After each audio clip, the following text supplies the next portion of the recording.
जय श्री कृष्णा। एक बार फिर आपका स्वागत है मेरे YouTube चैनल में। मौनी अमावस्या का इंतजार श्रद्धालु पूरा वर्ष करते हैं। माघ मास के कृष्ण पक्ष की अमावस्या को मौनी अमावस्या कहते हैं। इस दिन मौन रहकर किसी पवित्र नदी या जलकुंड में स्नान दान करने का विशेष महत्व होता है। माना जाता है इस दिन स्नान दान करने से अक्षय पुण्य की प्राप्ति होती है, साथ ही पितरों का आशीर्वाद भी बना रहता है। शास्त्रों के अनुसार प्रयागराज के संगम में स्नान करने का विशेष महत्व होता है।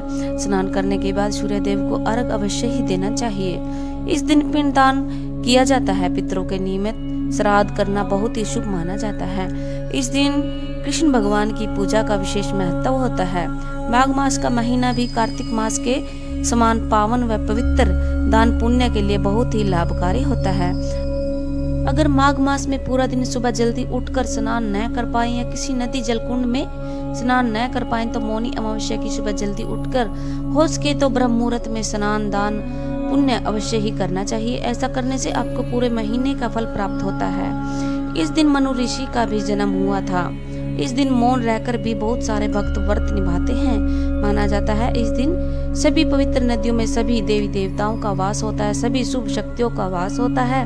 इस दिन पवित्र नदी में स्नान करने से जाने अनजाने अगले पिछले जन्मों के पापों का नाश हो जाता है। इस बार माघ अमावस्या मौनी अमावस्या शनिवार के दिन होने से ये अमावस्या शनिचरी अमावस्या होगी, और जब भी शनिवार के दिन अमावस्या पड़ती है उसका महत्व और भी अधिक हो जाता है।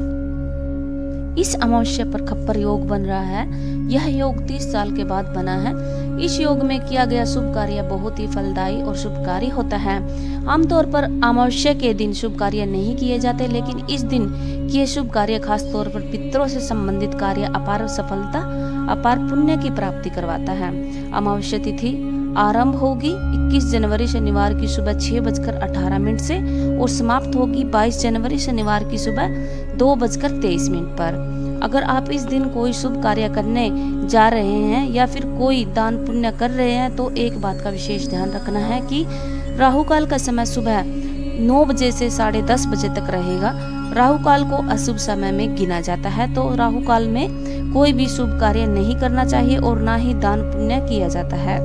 इस समय में किया गया दान पुण्य अशुभ फल की प्राप्ति करवाता है। इस दिन पीपल के वृक्ष और शनि देव की पूजा का विशेष विधान है। इस दिन की विशेष खासियत है कि इस दिन पूरी तरह से मौन रहा जाता है और उपवास किया जाता है।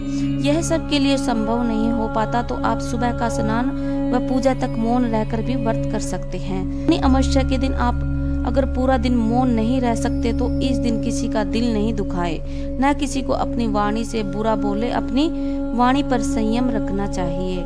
इस दिन पीपल की पूजा विशेष करनी चाहिए। कहते हैं पीपल के वृक्ष में त्रिदेव का वास होता है, उनका आशीर्वाद हम पर बना रहता है। इस दिन एक घी का दीपक अपने पितरों के निमित्त अवश्य ही जलाना चाहिए। इससे पितरों का आशीर्वाद व माँ लक्ष्मी की कृपा बनी रहती है। इस दिन एक घी का दीपक अपने मुख्य द्वार पर अवश्य ही जलाएं और आटे में तिल मिलाकर रोटी बनाकर गाय को जरूर खिलाएं। इस दिन महामृत्युंजय मंत्र का 108 बार उच्चारण अवश्य ही करना चाहिए। इससे हमारे जीवन में आए संकट कम हो जाते हैं। मौनी अमावस्या के दिन जितना हो सके दान पुण्य अवश्य ही करना चाहिए और अपनी वाणी से किसी के मन को चोट नहीं पहुंचानी चाहिए। इस दिन ज्यादा से ज्यादा तिलों का दान, तिलों से बनी चीजों का दान अवश्य ही करना चाहिए और अपने पितरों के निमित्त पूजा पाठ हवन आदि अवश्य ही करना चाहिए। ऐसा करने से पितरों को पुण्य की प्राप्ति होती है, साथ ही हमारे ऊपर उनका आशीर्वाद बना रहता है। अगर दोस्तों आपको वीडियो पसंद आए तो वीडियो को लाइक कर दीजिए। अपने सगे संबंधियों पर शेयर अवश्य ही करें। अगर आपने मेरे YouTube चैनल को अब तक सब्सक्राइब नहीं किया है तो प्लीज सब्सक्राइब कर दीजिए ताकि आगे भी आपको ऐसी वीडियो देखने को मिले। वीडियो देखने के लिए आप सभी का तहे दिल से बहुत बहुत धन्यवाद। जय श्री कृष्ण।